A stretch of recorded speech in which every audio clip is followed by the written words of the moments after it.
Good morning.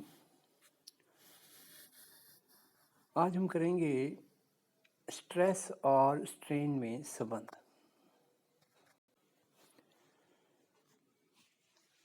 तो देखिए, small deformation यानी यदि आप किसी बॉडी को थोड़ा डिफॉर्म करते हैं, विरूपित करते हैं, तो उस केस के अंदर जो प्रतिबल है और विकृति है उसमें क्या संबंध रहेगा। इसके लिए देखिए एक आरेख खींचा गया है। एक्स एक्सिस की साइड में है विकृति और वाई साइड में है प्रतिबल। तो किसी भी बॉडी के अंदर जब आप डिफॉर्म पैदा करते हैं तो उससे उसमें विकृति पैदा होती है। इस विकृति की वजह से उस बॉडी के अंदर प्रतिबल पैदा होता है जो कि वापस उसी बॉडी को अपनी ओरिजिनल शेप में ले जाने का प्रयास करती है। तो यहाँ पे देखिए, एक्स साइड में विकृति है, वाई साइड में प्रतिबल। यदि विकृति कम है तो प्रतिबल, जैसे जैसे विकृति बढ़ेगी प्रतिबल भी बढ़ेगा। ये यहाँ पर एक पॉइंट दिखाया गया है ई इसे कहते हैं प्रत्यास्थता सीमा या इलास्टिक लिमिट। इस लिमिट तक यदि आपने विकृति दी है तो जैसे ही आप इस विकृति को पैदा करने वाले बल को हटाओगे तो वस्तु जो है वो अपने ओरिजिनल शेप में चली जाएगी। इसको इलास्टिक लिमिट कहते हैं। यदि मान लीजिए इससे ज़्यादा विकृति दी है तो वहाँ पे एक पॉइंट दिया है वाई, यानी वाई का मतलब है ईल्ड का मतलब है प्राप्ति। तो यहाँ पर यदि आप इतनी विकृति कर दी है तो जो विरूपक बल है उसको हटाने पर जो वस्तु की जो लंबाई है या उसकी शेप में 0.0002 या इसी एक ऑर्डर की विकृति जो है वो रह जाएगी। इस पॉइंट को कहते हैं ईल्ड पॉइंट या पराभव बिंदु, यानी प्राप्ति वाला बिंदु, जहाँ पे उस विरूपक बल की वजह से कुछ शेप में चेंज आ जाएगा। इसके आगे देखिए, यदि और ज़्यादा विकृति पैदा करते हैं आप तो एक पॉइंट आता है यू, जिसको कहते हैं चरम बिंदु, एक्सट्रीम पॉइंट। इस पॉइंट पर उस बॉडी के अंदर अधिकतम जो प्रतिबल है वो पैदा होता है।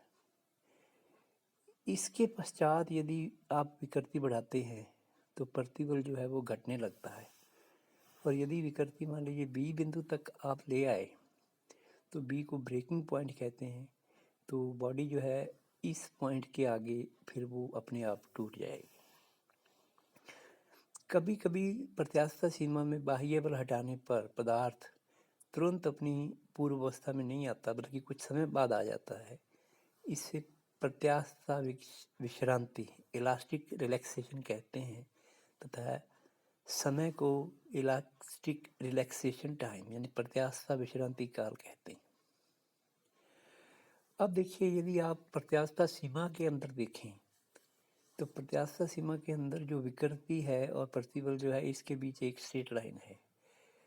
तो प्रतिबल जो है वो समानुपाती है विकृति के। यदि आप समानुपाती का साइन हटाएं तो प्रतिबल is equal to E times विकृति या ई इज इक्वल टू प्रतिबल अपॉन विकृति।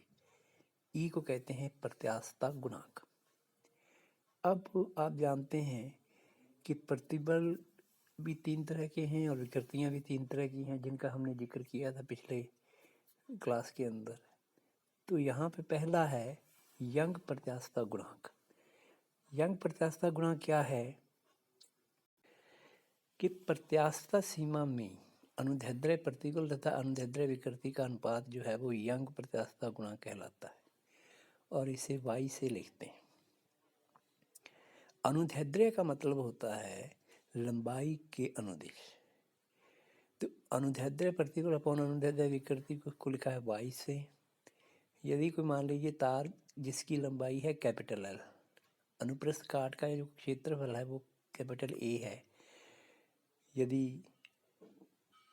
ए पाई आर स्क्वायर होगा यदि तार की त्रिज्या आर है तो, तथा बल एफ जो है वो आप इस पे लगा रहे हैं लंबाई की तरफ। तो इसकी लंबाई में जो चेंज है या वृद्धि है वो स्मॉल एल है। तो प्रतिबल का मान जो होगा वो बल अपॉन काट का क्षेत्रफल एफ अपॉन ए हो गया। अंतर्द्रव्य विकृति small L upon capital L, यानी लंबाई में परिवर्तन अपॉन ओरिजिनल लंबाई। या इसको सिंप्लीफाई करें तो F capital L upon A L, या ए को पाई आर स्क्वायर यदि लिखते हैं, और एफ यदि आपने एम द्रव्यमान को लटका रखा है तार पर तो ये एम जी होगा एफ का मान।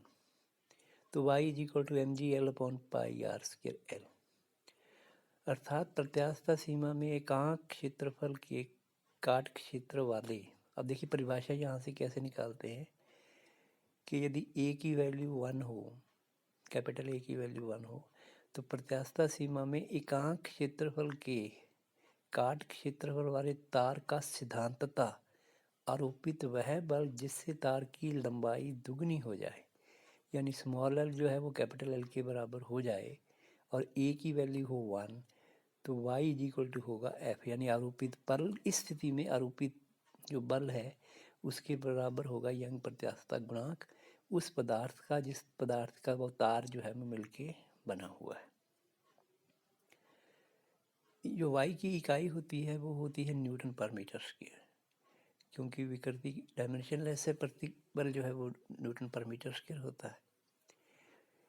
इसी तरह से देखिए आयतन प्रत्यास्थता गुणांक जो है, प्रत्यास्थता सीमा में अभिलंब प्रतिबल और आयतन विकृति का जो अनुपात है वो आयतन प्रत्यास्थता गुणांक कहलाता है। इसे कैपिटल के से लिखा जाता है। तो डेफिनेशन है अभिलंब प्रतिबल अपॉन आयतन विकृति। अभिलंब प्रतिबल जो है वो एफ अपॉन ए और विकृति जो है minus delta V by V. ये माइनस का साइन इसलिए कि यदि बाहर से बल अंदर को लग रहा है तो आयतन में कमी होगी। एफ अपॉन ए को आप दाब भी कह सकते हैं, एफ अपॉन ए को दाब कहा जा सकता है, प्रेशर। तो ये लिखा जा सकता है minus P V upon delta we. के का जो रेसिप्रोकल है उसको उस गैस की संपीड्यता कहते हैं, कंप्रेसिबिलिटी। तो compressibility is equal to 1 upon K, इससे लिखी जाती है किसी भी गैस की कंप्रेसिबिलिटी। अब देखिए ये अलग अलग केसेस में के का मान निकालेंगे हम नेक्स्ट टाइम।